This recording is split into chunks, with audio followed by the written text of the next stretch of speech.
Hello everyone, welcome to story of অর্পণ। তোমাদের সকলের জন্য আজ অনেক দিন বাদে আবার একটা ব্লগ আসতে চলেছে। আজ 15ই আগস্ট 2025। আমরা এখন রাইডে বেরোচ্ছি। মর্নিংয়ে সকাল প্রায় ভোর 5টা বাজে। আমাদের মিট আপ পয়েন্টে সবাই ওয়েট করছে আমাদের জন্য, সেখানে গিয়ে বাকি কথা হচ্ছে। Good morning from Batanagar. আমরা এখন আছি বাটানগর, ঠিক বাটা হাইল্যান্ড রিভার সাইডের যে গেটটা, এই গেটের সামনে। এখন ঘড়িতে বাজে 5টা 33। তো এখানে আমাদের সবাই যারা আজকের পার্টনার সবাই মোটামুটি রেডি এসে গেছেন। ব্রিফিং চলছে।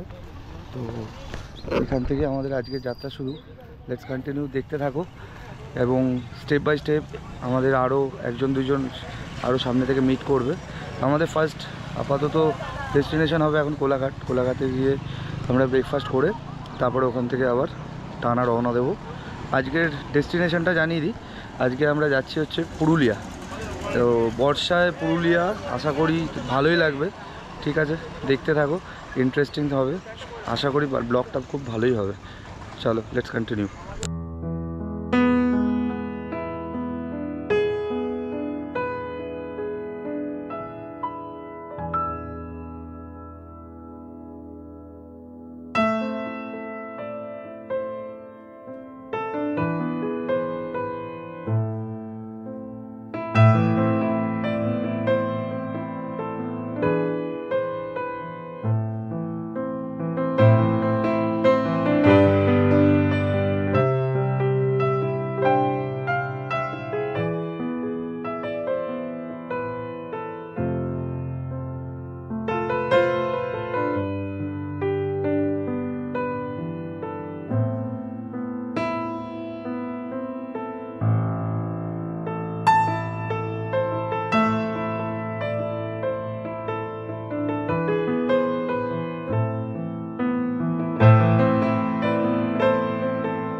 চলে এলাম হোটেল সোনার বাংলা কোলাঘাটে।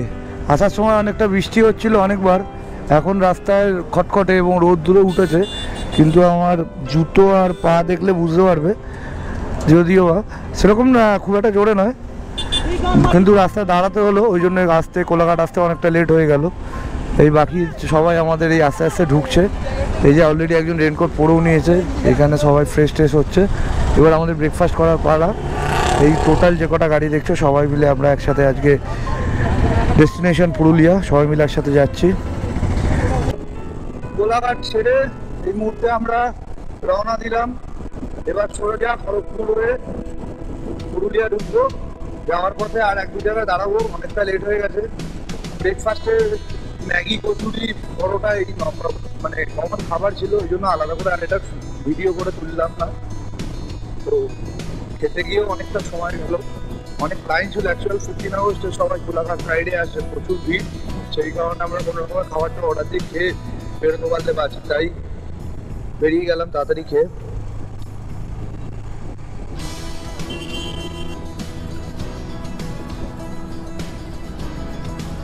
এবারে মোটামুটি রাস্তাটা একটু ফাঁকাই পাবো, আশা করছি, দেখা যাক। এতক্ষণ যথেষ্ট কনজেস্টেড ছিল আর প্রচুর বাইক ছিল, সমস্ত রকম রাইডাররা রাইড করতে বেরোয় আর 15 আগস্ট। এটা আমি আগেও জানতাম, আজকে যেন গাড়ির সংখ্যাটা প্রচণ্ড ছিল।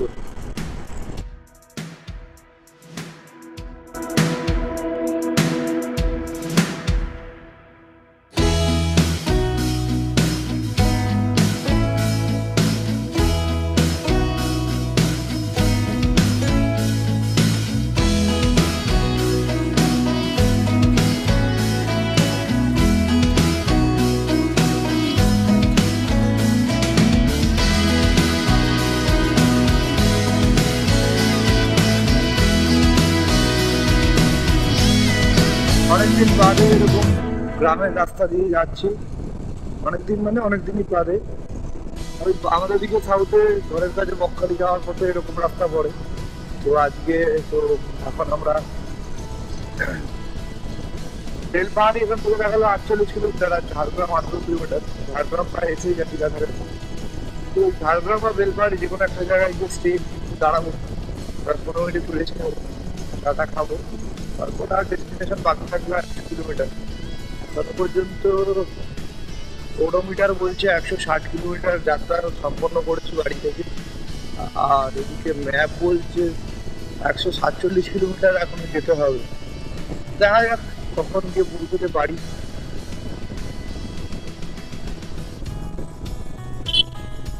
এই রাস্তাটা অনেক জায়গায় লেখা আছে হাজি পারাপার করে, তার মানে এটা এলিফ্যান্ট করিডোর জোন। এই সামনে যারা যাচ্ছেন এনারাও সম্ভবত মনে হয় ঝাড়গ্রাম বা ওই সাইডের কোনো জায়গায় রাইট সাইডে যাচ্ছেন।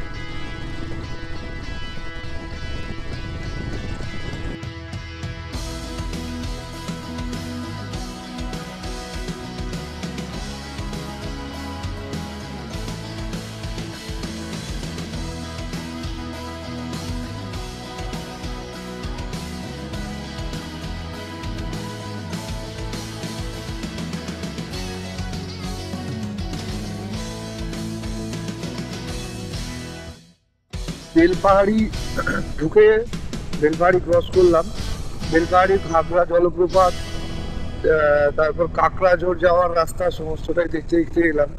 এগুলো অনেক আবার প্ল্যান করেছিলাম আসার, গত বছর প্ল্যান করেছিলাম কাকড়াঝোড় আসার, থাকার, বেলপাহাড়ি পাহাড় ঘোরা। তো আজকে সেই বেলপাহাড়ির বুকের উপর দিয়েই যাচ্ছি, কিন্তু বেলপাহাড়িতে স্টে করছি না, যাবো এখন পুরুলিয়া। আর বৃষ্টি মনে হচ্ছে সঙ্গ ছাড়বে না, বৃষ্টি আস্তে আস্তে যত এগোচ্ছি তত মনে হচ্ছে বৃষ্টি বাড়বে এবং বাড়তে থাকছে অলরেডি। এবার রেনকোটটা না পরেই যাওয়ার ইচ্ছা ছিল, এবার মনে হচ্ছে বৃষ্টি আমাদের আজকে রেনকোটটা পরিয়ে সম্পন্ন করাবে। দেখা যাক কতক্ষণ আর রেনকোট না পরে থাকি। এই দেখো ডান দিক গেল, কোনো হাত দেখালো না, ইন্ডিকেটর মারলো না, কারণেই তো অ্যাক্সিডেন্ট হয়। যাই হোক, বেলপাহাড়ি এন্ট্রান্সে বিভিন্ন অনেক আশেপাশে অনেক হোটেল ছিল, সেগুলো হয়তো অনেক ইউটিউব ব্লগে দেখেছি অনেক কারো। এটা এরপরে ঘন জঙ্গলের মধ্যে দিয়ে ঢুকে যাব, সম্ভবত লোটাচুলি জঙ্গল। এই জঙ্গলের মধ্যে দিয়ে যাচ্ছি বলেই এই বৃষ্টি পড়ে যায়। ওয়াও, অরিজিনালি পাহাড়ের ভাইব, ফিলিংস পুরো মেঘালয়া, উঁচু আর নিচু সোজা। এবারে মনে হচ্ছে পাহাড় পাহাড়, সেই ফিলিংস।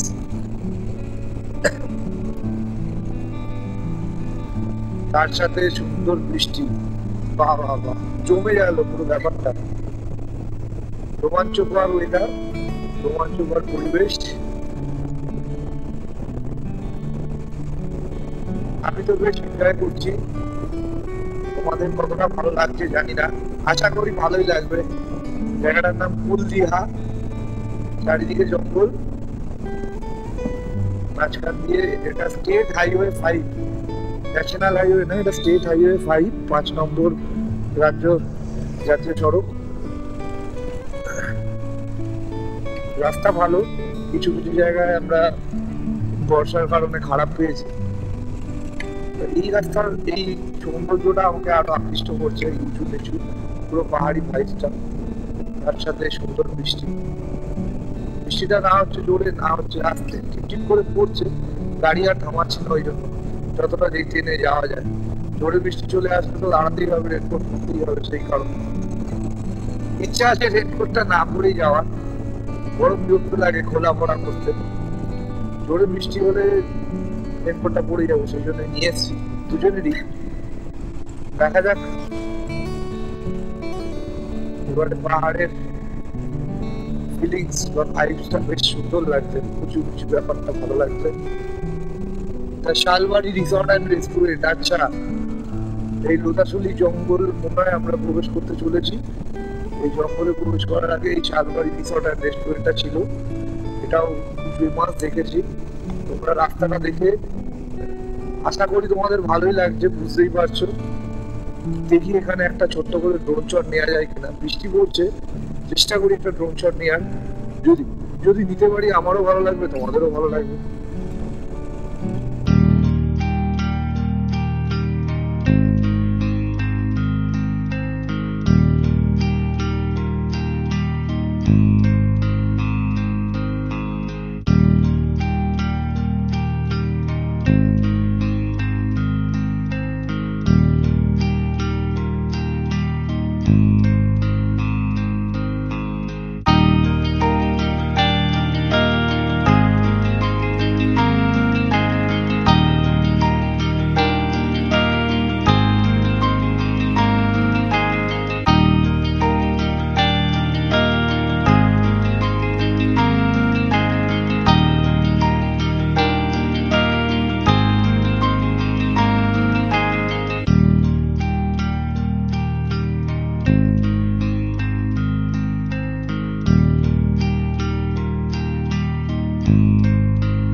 কি দারুণ রাস্তাটা, দারুণ লাগছে।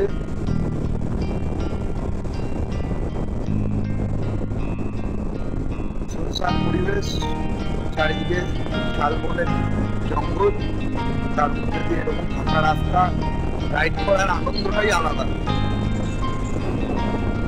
তার মধ্যে এরকম বৃষ্টির গাছাচ্ছন্ন পরিবেশ, তোমার মানে সব দিক দিয়ে একদম পারফেক্ট ম্যাচ হয়ে গেছে।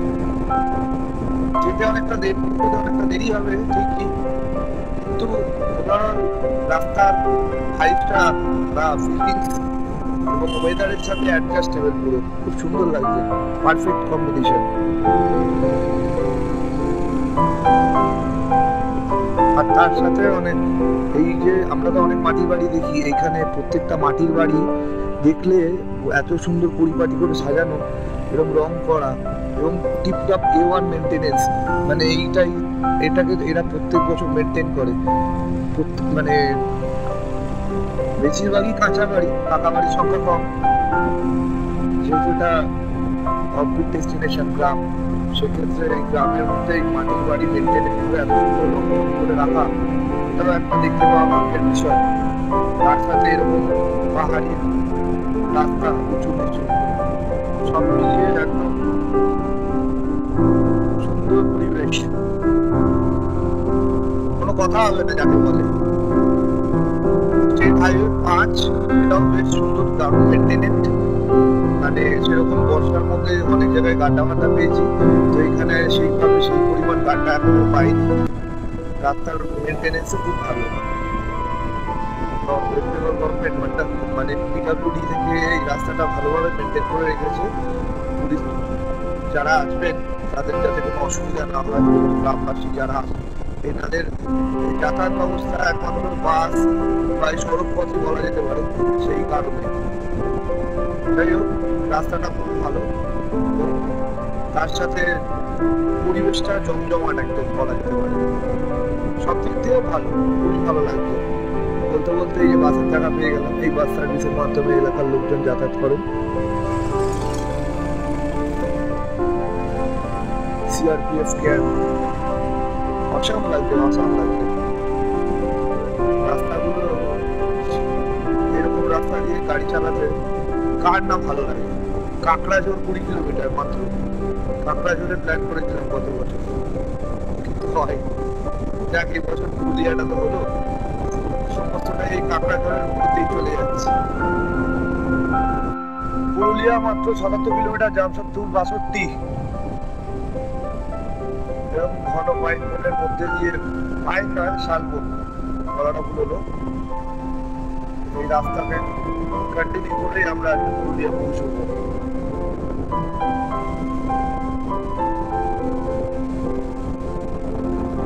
বাঁকুড়ার যে ঝিলিমিলি পাহাড়, ঝিলিমিলি রিসর্ট, সেটাও এই রাস্তায় পড়ে। কাকড়াঝোড় অলরেডি ক্রস করে এসেছি, সমস্তটাই এই রোড দিয়ে যাওয়া যায়।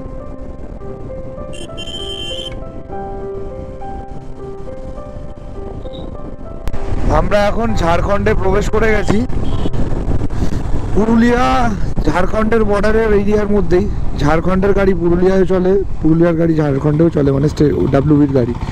এই যেরকম ঝাড়খণ্ডের গাড়ি আসছে একটা, পুরুলিয়ার মধ্যে ঝাড়খণ্ড হয়েই যেতে হচ্ছে। এখানে একটা জিনিস দেখলাম, পেট্রোল পাম্পগুলোতে তেলের দাম কম। যাওয়ার সময় এখান থেকে তেল ভরে নেবো, ওই 98 টাকা তেল পেট্রোল। এটা দেখে একটু খুশি হয়ে গেলাম। যাওয়ার সময় ফুল ট্যাঙ্কিটা ঝাড়খণ্ড থেকেই করে নেবো।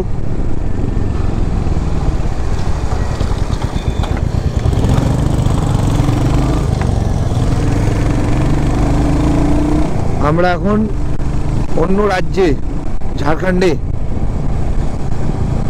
পুরুলিয়া যেতে গিয়ে আমাদের ঝাড়খণ্ডের উপর দিয়েই যেতে হচ্ছে।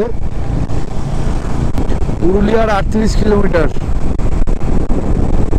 সারা দিনের কষ্ট মন থেকে মুছে গেল যখন দূরে দেখতে পাচ্ছি ওই পাহাড়ের চূড়া। তোমরা কতটা দেখতে পাচ্ছ জানি না, কিন্তু আমি তো খুব পরিষ্কার ভাবে দেখতে পাচ্ছি পুরুলিয়ার ওই পাহাড়। এই যে পাহাড়ের চূড়ায় আমরা কখন উঠবো, কখন গিয়ে একটু শান্তি নিরিবিলি পরিবেশ পাবো, সেই জন্য প্রচন্ড ইন্টারেস্ট এই পাহাড় দেখার পর থেকে মনে হচ্ছে। এবারে এখন বর্তমানে আমরা এসে গেছি প্রায় একদম আমাদের যে রিসর্টে থাকবো, সেটার নাম হচ্ছে বাঞ্জারা রিসর্ট। সেই রিসর্টটার একদম কাছাকাছি এসে গেছি। সেটা মাথা পাহাড়ের নিচে। সেই রিসর্টটা আর মাত্র 12-13 কিলোমিটার মতো রাস্তা বাকি। আর এখন পর্যন্ত আমরা জার্নি করলাম 295-96, নিয়ার অ্যাবাউট 300 কিলোমিটার। মানে ওই রিসর্টটা আমার বাড়ি, আমাদের বাটানগর থেকে 310-15 কিলোমিটার মতো। ম্যাপে চেক করে নিয়েছিলাম, কিন্তু রাস্তা অনেকটাই কনজেস্টেড এরিয়া, মানে আর বাম্পার, স্টেট হাইওয়ে প্রচুর বাম্পার, যে কারণে সময়টা অনেকটা বেশি লাগছে।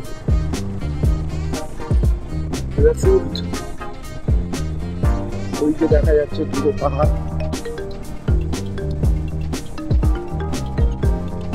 আমরা কতটা বুঝতে পারছি, মানে করে তো ঘুম হয় না, ঘুম হলে দেখাতাম, ঘুম করেই দেখাতাম। তো আমি শাসককে যেটুকু দেখছি আমার ইন্টারেস্ট লাগছে, খুবই ভালো লাগছে। এখান থেকে আরো পরিষ্কার দেখা যাচ্ছে, একদম পরিষ্কার দেখা যাচ্ছে। যত রাস্তা এগোচ্ছে পাহাড়ের আমরা কাছাকাছি চলে যাচ্ছি।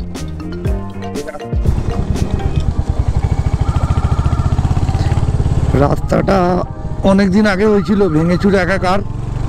আমাদের এই ক্যাম্পে ঢোকার, বাঞ্জারা সোনকুপি বাঞ্জারা ক্যাম্পে ঢোকার এই রাস্তা। এবার ক্যাম্পটা কোন দিকে খুঁজতে হবে। এটা একটা স্কুল আছে, সোনকুপি মাধ্যমিক শিক্ষা কেন্দ্র। এটা হচ্ছে ক্যাম্পে যাওয়ার রাস্তা।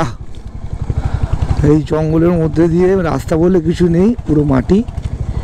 এখানে পুরো অফরোডিং করতে হচ্ছে। আউচ! এই যে শালবনের জঙ্গল, তার মধ্যে দিয়ে রাস্তা। এই নাকি আমাকে অফরোডিং করতে হবে। ভাবো একবার, ভাবা যায়। হান্টার আর দিকে অফরোডিং হয়ে টেস্ট হয়ে গেল।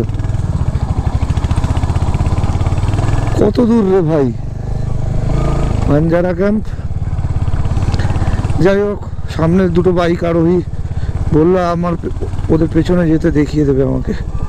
বাবা রে বাবা,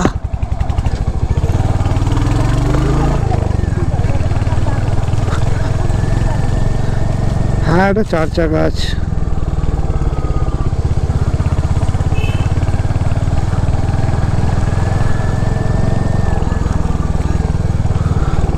ওহ, এ যেন এক অগ্নি পরীক্ষা ক্যাম্পে যাওয়ার আগে।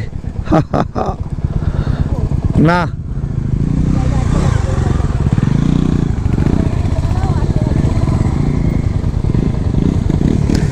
দেখতেই পাচ্ছ তোমরা কতটা অফরোডিং। অলরেডি একটা গাড়ি আটকে গেছে, তো আমাদেরকে এইভাবে কাটিয়ে কাটিয়ে জঙ্গলের মধ্যে দিয়ে যেতে হবে। এটাও একটা এক্সপিরিয়েন্স বটে। এখান থেকে বেরিয়ে যদি এখন কোথাও কিছু কেনাকাটি করতে যেতে ইচ্ছে করে, করা যাবে না, সরি ইচ্ছে করবে না। 1 মিনিট দাঁড়ান। আউচ! পুরো লাল মাটির জায়গা। ক্যাম্পের কাছে এসেও এত পরীক্ষা দিতে হবে, এত কষ্ট করে এসে আবার এর থেকে গাড়ি বাইরে রেখে হেঁটে হেঁটে যাওয়া ভালো ছিল। একটু এগিয়ে দেবে? না না, একটু একটু এগিয়ে নাও না, বাদিকটা বেশি কাদা আছে। ডান দিক চেপে যাবো, তুমি একটু এগিয়ে নাও হালকা। অ্যাডজাস্ট করবে না, আর একটু এগোতে কোথায় কষ্ট হতে যাই না।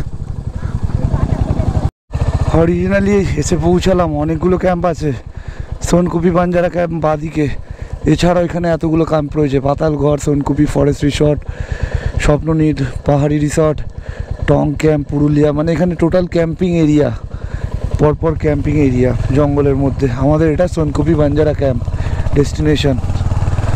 উফ, এতক্ষণ অফরোডিং করে আসার পর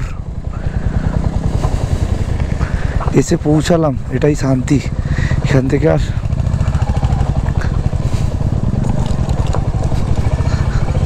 এই যে ক্যাম্পে প্রবেশ করে গেলাম। এবার প্রবেশ করার পর ক্যাম্পের কি অবস্থা আছে না আছে বাকি সমস্ত কিছু দেখাচ্ছি। এই যে অলরেডি চেক ইন করলাম, ভালোই ভিড় হয়। এগুলো এদের টেন্ট এরিয়া, অনেক বাইকার্স, অনেক গাড়ির লোক এসে গেছে। এই যে আমাদের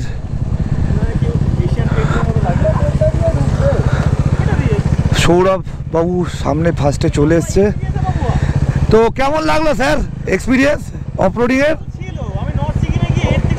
ও আচ্ছা আচ্ছা আচ্ছা আচ্ছা, যাই হোক আমারও ভালোই লাগলো বেশ। অবশেষে আমরা এসে পৌঁছালাম সোনকুপি বাঞ্জারা ক্যাম্প, পুরুলিয়া মাথা পাহাড়ের নিচে।